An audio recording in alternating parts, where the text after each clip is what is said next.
last couple of days, I've had a great opportunity to learn more about the Purdue Systems Collaboratory, and my impression of what it is and what it's trying to accomplish, if I could boil it down, is solving society's hardest problems together, pulling together the expertise from around the university in systems thinking, but also in all the components that go into that, to really tackle the grand challenge, is the challenges that society is facing in a whole bunch of different domains, from climate change and energy to digital technologies and policy, and figuring out how those groups can work together in order to do that. My experience with most university faculty is we work on the problems that we are passionate about, not just because we want to advance academic research, but because we want to have an impact in the real world. The challenge is often in having the connection to the individuals in corporations or in governments or communities that are addressing those problems day in, day out in their experiences. I think there's the greatest successes that I have seen in building research programs that address real-world challenges is to ensure that those actors in society are engaged in the research design process. So to have early conversations while research agendas are being set that build in some of the issues, some of the challenges, and some of the opportunities for impact that those communities themselves identify. And that can be government departments, it can be local community government, it can be corporations, it can be any of those actors. But having them at the table during research design is far and away the most successful way I've seen to make sure research has real-world impact.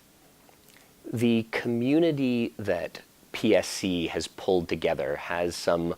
truly world-class and unique capability in systems thinking and the application of that systems thinking to a wide range of different domains. I think it's not just a single field that the PSC work is addressing, but actually the fact that all of the societal challenges that we're dealing with, that communities, governments, societies are wrestling with, require that type of systems thinking. There aren't many places that are both working on the methodology of systems thinking and attempting to apply it simultaneously in an interdisciplinary way to these broad societal challenges. I think that PSC is uniquely situated and Purdue is uniquely situated to be able to demonstrate how to do that type of action research, that type of engaged systems thinking in practical contexts that then bridge across education, research, and practice in a unique way. Purdue has a tremendous foundation in technical expertise. It's one of the engineering giants within the United States, within the world, in terms of the technical capabilities that it has here. Equally, it is being a land-grant institution and having the breadth of disciplines that it has here, it is one of the broadest, most comprehensive universities in the US as well. Those are tremendous strengths for being able for pulling together the communities that are trying to tackle systems challenges. Having a deep grounding in engineering systems and blending that with political science and with the humanities in terms of the discussions about these wicked problems is a tremendous set of opportunities. Equally, another strength or another advantage that Purdue has is its size in the student base and its size in the alumni base and the connections that has manifested over the 150 years that the college that Purdue has now been around, in terms of being able to draw back that network and that intelligence into conversations about how to address these complex systems. I think those are tremendous advantages. In terms of disadvantages, I think the only disadvantage Purdue has is in some way, again, its scale. Because it's such a large institution and systems thinking is so important to all of the different challenges and all different aspects, it's a disadvantage or a challenge of where to start. What are the first things and how do you, with this tremendous set of individuals and building blocks that you already have, how do you prioritize and pick which places to start first and second and third? But I think that's a sort of good problem to have. In the programs that we've built at University College London that have these orientations around these grand challenges, we cover 4 broad domains: digital technologies and policy, urbanization, sustainability, and development. And in each of those areas, there are many examples where the work that we've done in bringing to bear the sort of interdisciplinary systems lenses onto real-world challenges has resulted in very satisfying impacts on the ground, and equally advances in our understanding, our sort of conceptual models and theoretical understanding. A good example would be in the work that we've done in the City Leadership Lab, a lab that we built at University College London that focuses on understanding how decision makers in urban environments can process the diversity of challenges and the many information flows that are all coming together, converging on mayoral offices that are often significantly understaffed relative to national governments, for example. But if you're running a major city like London and New York, or even mid-sized cities, you still have almost all the same issues of poverty alleviation and innovation and entrepreneurship. And being able to have urban planners come together with engineering infrastructure experts, come together with city leaders, come together with those from political science and sociology, social science, has allowed us to understand the complexities of what it's like to sit at the middle of a city and try and make decisions about where to invest resources and what to develop. And it has allowed us to both help with practical training and development for the capabilities of the staff in those environments. It's helped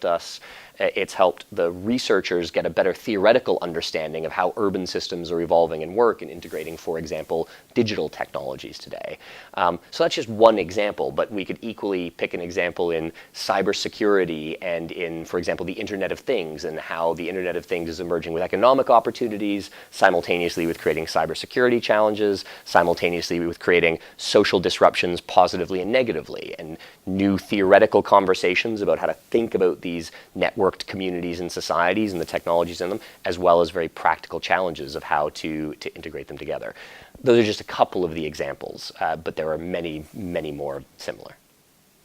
If I had my way, graduates of almost any program in Purdue, or for that matter, most other universities, would equally have the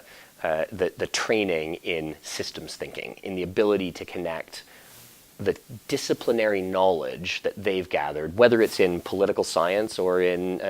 aero-astro engineering, but be able to position that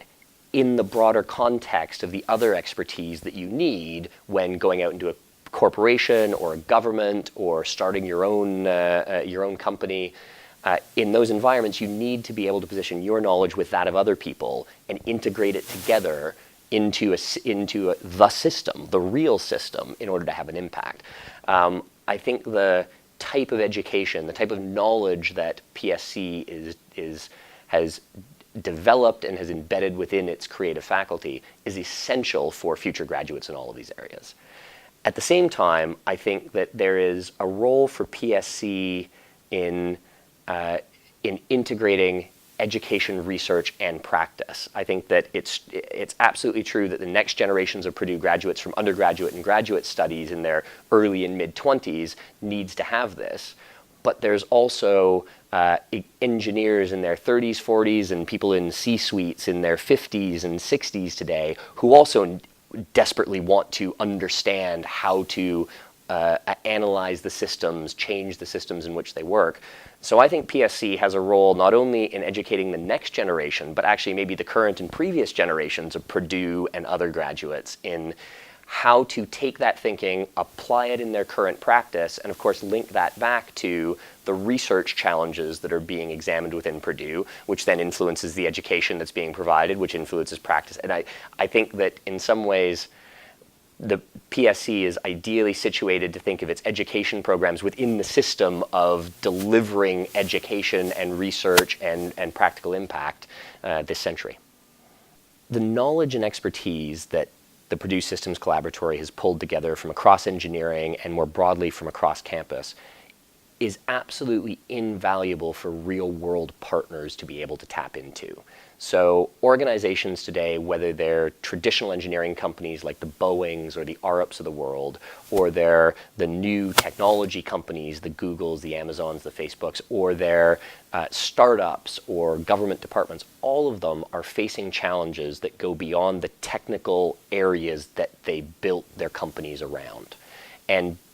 the expertise needed to take those technical areas and map them into the societies, the complexities, the political, the economic, the social complexities in which they're operating, that requires a skill set that you just don't pick up in a traditional engineering degree.